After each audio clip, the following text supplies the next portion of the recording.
Hola, ¿qué tal? ¿Cómo les va? Tercer programa de Prefacio, este humilde espacio que hemos dedicado a los autores de temáticas políticas.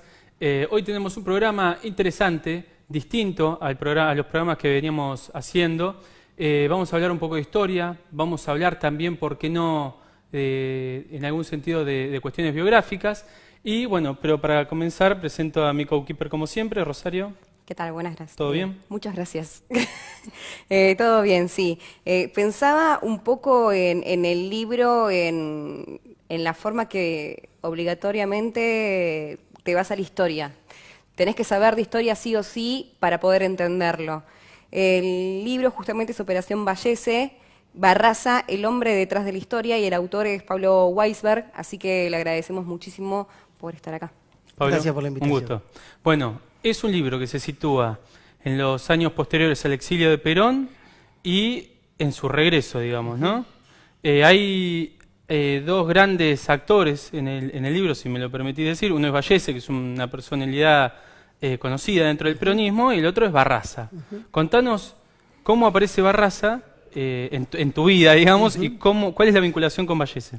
Barraza, yo me encuentro con el personaje Barraza o con la figura de Barraza cuando empecé a trabajar en el primer libro, este es el quinto libro, que era sobre la biografía de Rodolfo Ortega Peña.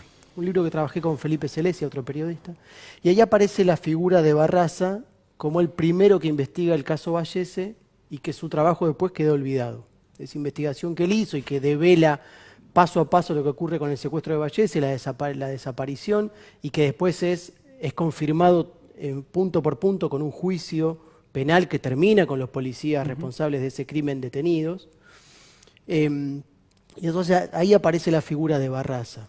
Y a mí siempre me llamó la atención, de alguna manera me dio pena que su investigación original hubiera quedado perdida, porque la investigación que después trasciende es un libro que publica la UOM, justamente con las firmas de Rodolfo Ortega Peña y Eduardo Luis Duhalde, que es el famoso Felipe Vallese, Proceso del Sistema, que es un libro que la verdad recoge lo mismo que ya había hecho Barraza 2 años antes. Entonces siempre me quedó como esa duda de cómo había trabajado esa investigación. Yo hago investigación periodística, hago investigación política histórica también, entonces bueno, siempre me llamó la atención. Y hablando con periodistas que lo conocieron y tratando de entender cómo había sido su trabajo periodístico, la meta investigación, digamos, tratar de develar ese detrás, me aparece este personaje en forma completa, digamos, ¿no? Un tipo que hace un tránsito en el inicio de los 60. Un personaje con todas las letras, ¿no? Claro, También.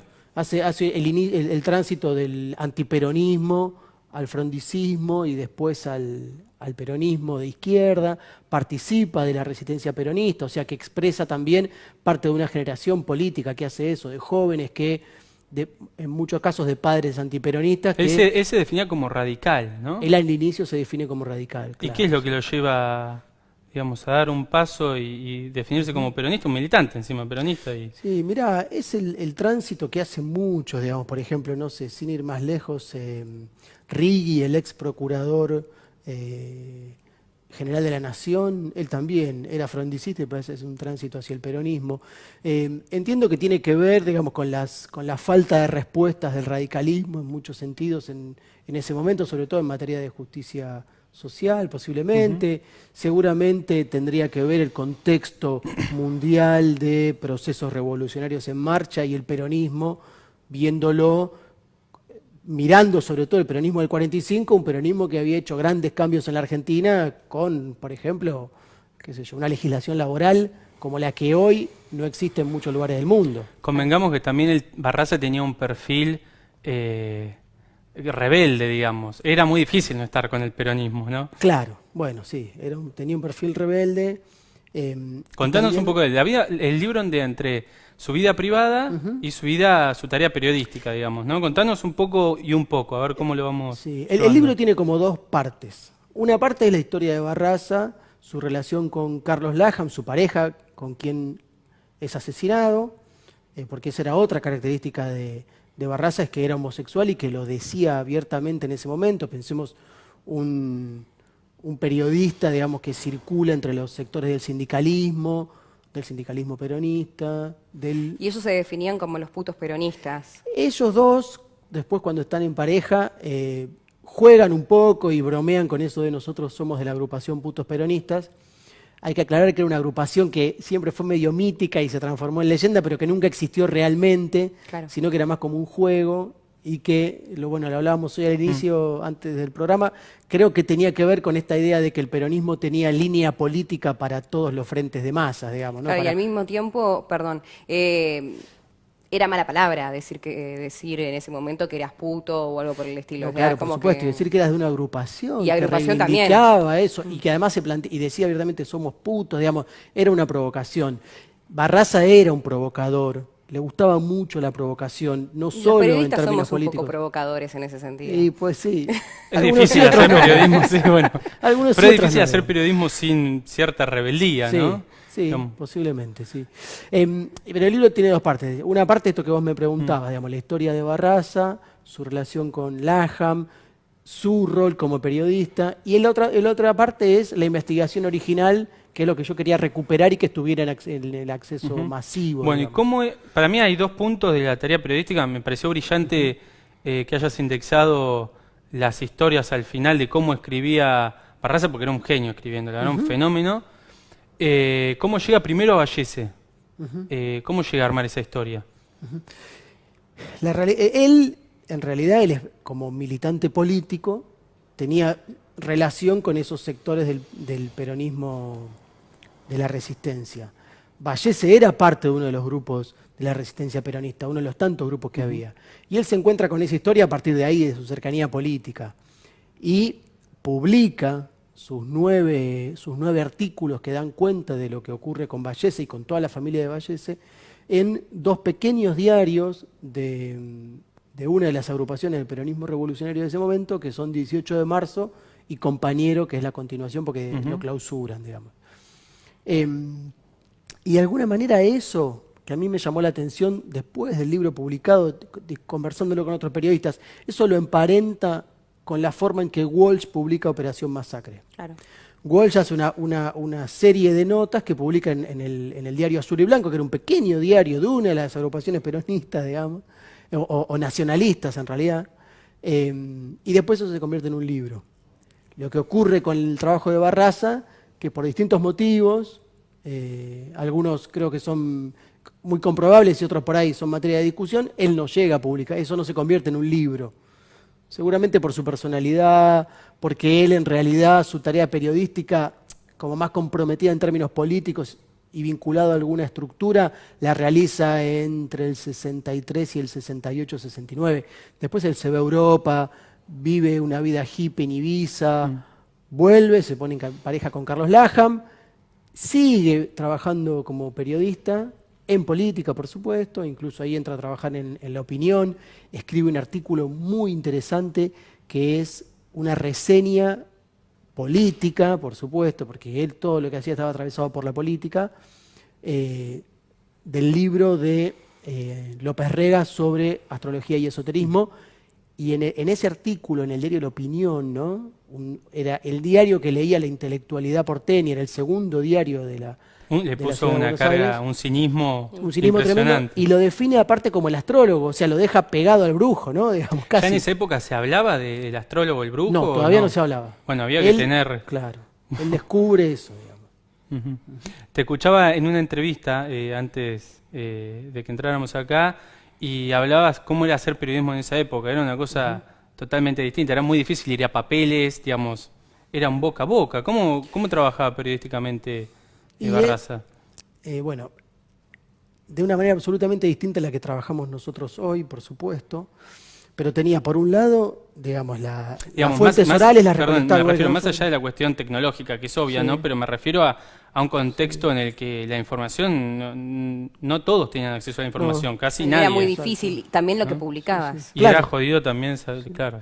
Sí, sí, la información estaba, por supuesto, mucho más sectorizada y su circulación no era como la de hoy, que está favorecida por los elementos tecnológicos, con la complejidad también de los fake news y demás, pero digamos, él seguía trabajando, él trabajó con el tema con las fuentes orales, por lo tanto fue a relevar a la familia víctima de esos secuestros, trabajó con la causa judicial, Ujú. Y trabajó con los sectores del sindicalismo antiburocrático de ese momento, digamos. Básicamente esas fueron sus fuentes para reconstruir la historia. Y lo interesante es que él comprueba lo mismo que después comprueba la justicia, o sea que la justicia dicta las condenas en 1971. Pasa casi 10 años entre la desaparición de Vallese y las condenas. ¿Cómo llega? Porque las publicaciones las hace en Compañero, la revista se llama Compañero. ¿Cómo llega ahí y cómo se manejaba Compañero? Digamos, ¿qué distribución tenía? Era todo muy artificial, me imagino, ¿no? Pero a la vez en la clandestinidad. Mira, él llega a trabajar en la revista Compañero, que era de Mario Balota, que era uno de los integrantes de esos grupos, de esos pequeños grupos del peronismo revolucionario del momento, por afinidades políticas, digamos. No perdamos de vista que los medios de comunicación, como bien se definió La Nación en su momento, son tribunas de doctrina, digamos, ¿no? Son lugares donde, digamos, tienen objetivos políticos siempre, digamos, ¿no? Aún los medios comerciales o que uno puede pensar que tienen una lectura más liviana o frívola de la realidad, digamos, igual tienen objetivos políticos. Entonces él llega ahí como parte de una mirada política, de una militancia política, y la revista tenía una circulación relativamente no tenía pequeña. fines comerciales, me imagino. No, claro que no. Tenía una circulación relativamente pequeña. Lo que pasa es que para la época hablamos de varios miles de ejemplares. Pensemos que los medios de comunicación impreso era Y prácticamente lo único que se Era lo probablemente- único por lo que vos te comunicabas. Claro, y te probablemente también informabas. tenía otra circulación, ¿viste? Hoy el diario muere en tu casa y por ahí ese diario No, estas giraba revistas entre... circulaban porque además eran quincenales, entonces eso Claro. era leído por varias, cada ejemplar era leído por varias personas. Claro. Sí, la verdad que es difícil medir cuánto. Imaginárselo. es Pero sí, y medir cuánta llegada real tenían. Pero esa serie de notas en la revista Compañero provocan la caída del subjefe de la policía bonaerense de ese momento, o sea que tenía cierto peso. Claro. Claro. Vos empezás el libro, me fascina cómo empezaste el libro, estuvo muy bien. Gracias. Más cómo lo Fuerte. terminaste, porque en realidad hace vínculo. Contanos el comienzo del libro, que es la muerte de ellos dos, ¿no? El libro comienza haciendo una descripción, digamos, casi de expediente judicial, de cómo aparecen los cuerpos de Pedro Barraza y Carlos Lajam. Carlos Lajam era un fotógrafo muy joven que estaba en pareja con No era Barraza. periodista, era fotógrafo. Era fotógrafo, tenía 20 años, Claro, muy joven. recién había empezado a hacer sus primeros trabajos como fotoperiodista, había trabajado, en realidad más como fotógrafo publicitario, digamos, había trabajado para una agencia que estaba dando una mano en la campaña de Cámpora, y él había hecho algunas fotos en un par de actos de Cámpora. Estaba empezando su vida laboral. Bueno, ellos dos aparecen acribillados en un descampado en Villa Soldati, cerca del arroyo Sildáñez. Esa es una de las partes que quería destacar, porque es muy fuerte. Empezás a leer el libro así y te quedás como choqueado. En una de las partes, en los primeros 2 párrafos, dice: Pedro tiene 36 años y 25 orificios de bala, muchos de ellos en la cabeza, lo ametrallaron. También le dispararon con una escopeta a corta distancia, lo van a tener que velar a cajón cerrado. Carlos casi llega a cumplir 21 años y le metieron 55 balazos, una cinta adhesiva que le cubre la mirada. Dentro de unos días va a aparecer un comunicado firmado por la AAA junto a su DNI que confirmará quiénes fueron los matadores. Después de eso, o sea, ¿cómo fue el pensamiento tuyo al escribir esto? ¿Eso fue lo primero que escribiste? Sí, Del libro, digo, ¿no? No sé si no recuerdo ya si fue lo No, primero que porque- puede ser. porque- Por ahí te agarramos inspirado, Puede está muy ser. buena esa descripción. Usás una palabra, creo que es, me puedo equivocar, ¿costura? ¿Una costura de balas? Sí. Una costura de balas, ¿no? Sí, Es una muy buena definición para graficar, digamos, cómo fue gracias. eso, ¿no? No sé, por ahí empecé por ahí, puede ser. Dicen que lo Pero- último es el pero, título, que lo primero es el título, ¿viste? Y siempre es muy difícil. En general yo necesito tener pensado el final, en general. Porque por ahí es posible que haya escrito primero el final, no lo sé, pero Convengamos que este es el final de la historia, como lo empezás. claro, lo que pasa es que cuando yo pensé la estructura, y ahí vamos a entrar ya en otra cuestión, digamos, cuando pensé la estructura de cómo contar esa mitad del libro, que es la historia de Barraza y de Lajam, pensé que una de las formas era empezar por el final, porque el final ya se conocía. Claro. Claro. O cualquiera que tomara el libro ya iba a saber cuál era el final. Claro, si lo dejas para el final es como que Claro. estás esperando ese momento que ya sabes que está. Sí, exacto. Y también porque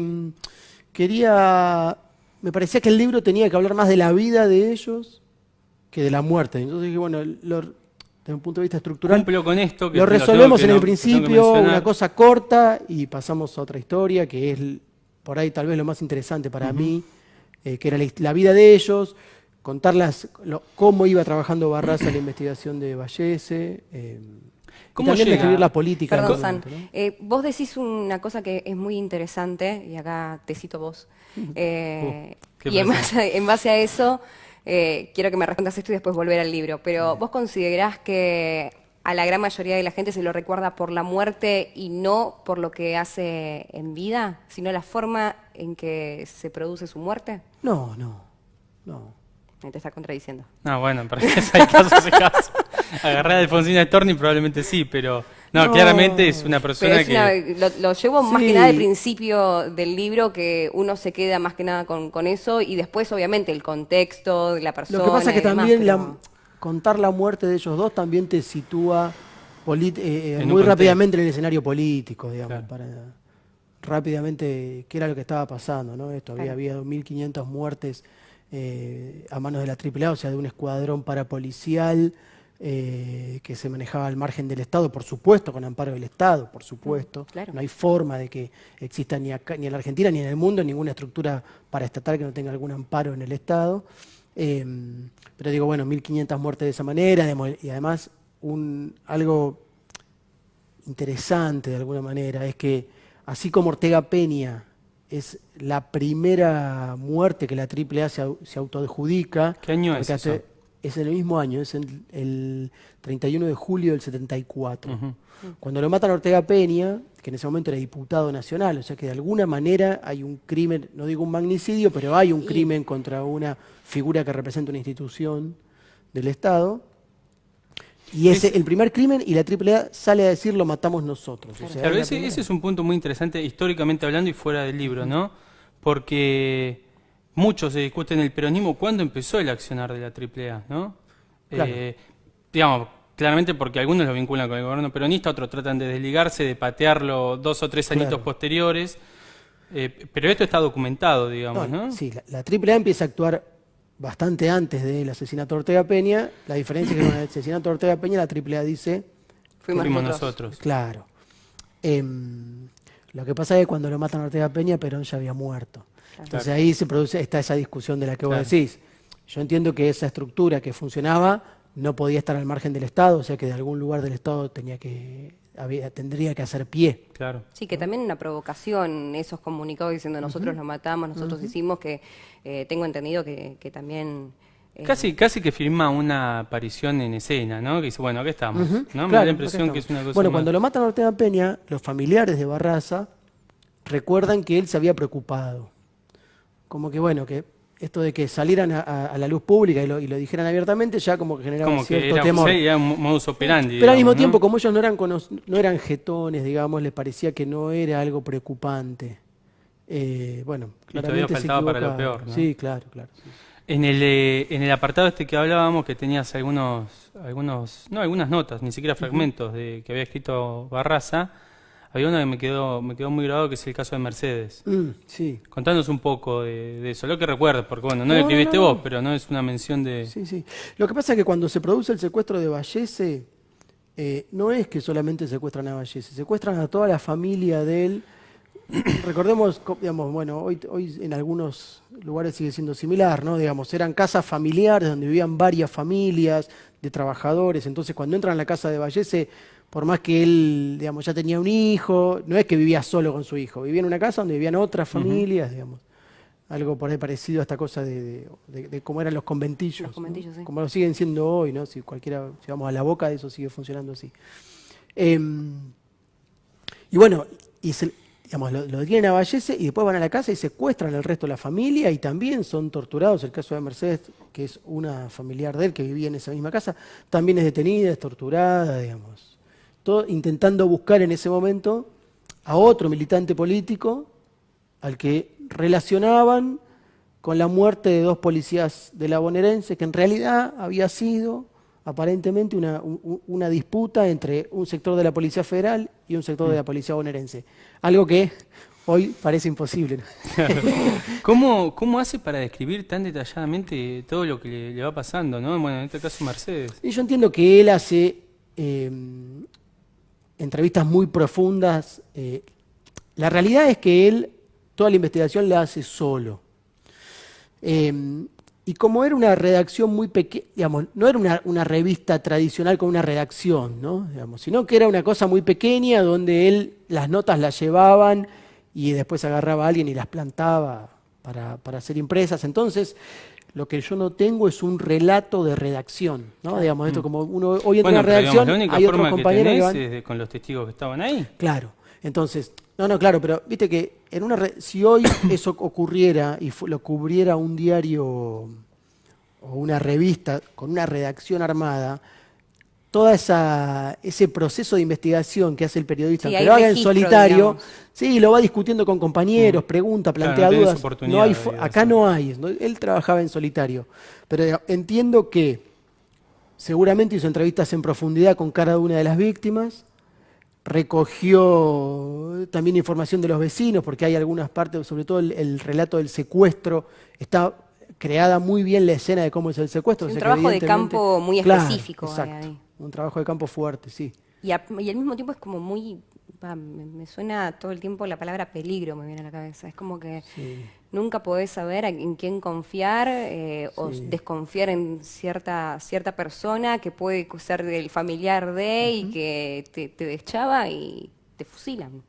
O sea, Bueno, están siempre algo como de eso, uno de los que era el jefe de redacción en ese momento, o que coordinaba el armado de la revista, que es Horacio Eichelbaum, me decía eso, que el tipo, digamos, que para él Barraza había tenido una actitud muy valiente Tal cual. de haber llevado adelante esa investigación, porque era bastante compleja, y porque los medios, y también el hecho de trabajar en un medio pequeño, te resta espalda política, digamos, ¿no? No, pues es muy fácil Ahí echarte no o podés decir que no flaquear, vayas. digamos. Donde Tal cual. pifiaste una vez, Claro. estás entregado. No, y en esa época que si publicabas algo así, automáticamente o te echaban, o te pegaban un tiro, o... Bueno, eso era imposible directamente. Claro, eso no iba a ocurrir. ¿Cómo fue lo de su publicación de López Rega? ¿Cómo se da eso?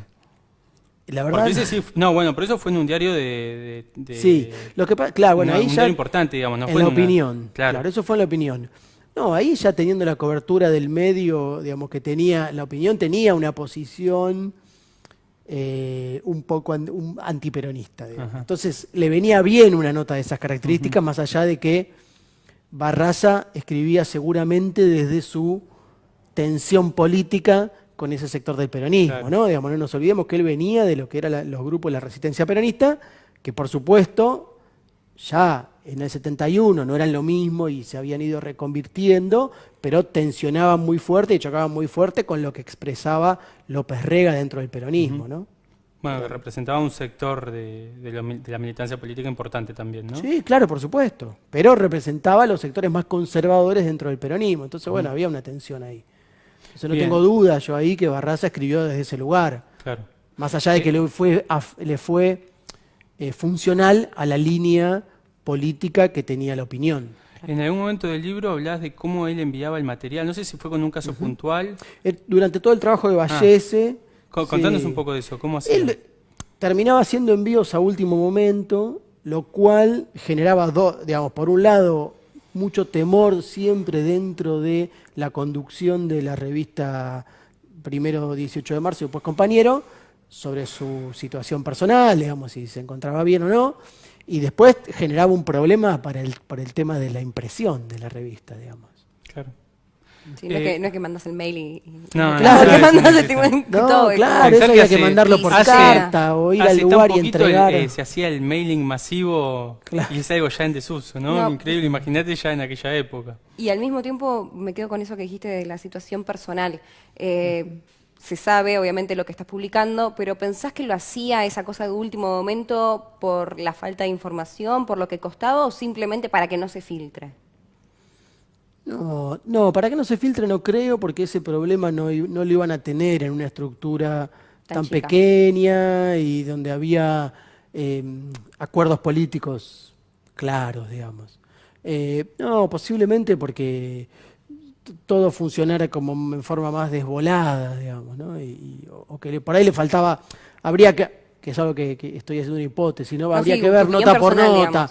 Posiblemente en algún caso se combinara esto, el desbole, en otro caso se combinara la situación de que le faltaba información y que quería hasta último momento estar ajustando material. Y sí, porque no puede cerrarle ni en una coma. Una mención obligada que no queda porque ya no estamos terminando el programa. Los putos peronistas hoy, ¿qué es lo que está pasando? Hay una agrupación que se llama así. Hay una agrupación que se llama encuentra así. sus raíces en aquel hecho. Hay una agrupación que se llama así y que de alguna manera se identifica, digamos, con esa leyenda de la agrupación de putos peronistas. Si hoy el nombre de putos peronistas está transgresor, Sí, claro. en aquella época No, era... imagínate, en esa época era increíble, tremendo. ¿no? Era tremendo, sí. Y bueno... Yo quería pasar un chivo, ¿no? Dale, Quería, por favor. no, que el libro se publicó a través del Colectivo de Trabajadores de Prensa, que es una agrupación que integra el nuevo sindicato de prensa, que es el CIPREVA, el Sindicato de Prensa de Buenos Aires, y que forma parte, digamos, de un proyecto, de una propuesta editorial que tiene que ver con, bueno, rescatar trabajos que habían estado perdidos y poner en discusión problemáticas que estamos atravesando los periodistas hoy, en tanto trabajadores de prensa, en medios que se van modernizando y modificando en forma constante y que generan situaciones cruzadas por la política como tenemos hoy, ¿no? 3.000 trabajadores de prensa despedidos en los últimos 2 años. Sí, es una situación Complicado. a la que uno ya se acostumbra además, ¿no? Porque Sí, pero si uno lo midiera proporcionalmente, debemos ser el gremio que tiene mayor cantidad de despedidos, porque somos un gremio pequeño, Claro. ¿no? Por eso digo proporcionalmente. ¿dónde se consigue el libro? Está en todas las librerías, por ejemplo, en la librería Hernández, ahí sobre Corrientes al 1400 está, qué sé yo, en librería Badaraco, en la zona Internet. de Congreso. Si se contactan con nosotros a través de la página web del CTP, que no recuerdo el nombre exacto, pero digamos, si lo googlean aparece. Si lo googlean. Sí, nos ponemos en contacto y hacemos llegar los libros a quien quiera. Bien, bueno, espectacular. Muchísimas gracias por Muchas venir. gracias. Aprovechamos, ¿sabés qué? Que él tiró su chivo, vamos a tirar el chivo nuestro. Saludos a la gente de La Toscana, decime si me olvido alguno, ¿no? A Raúl Esayán. A Ana Violini y a Bizar.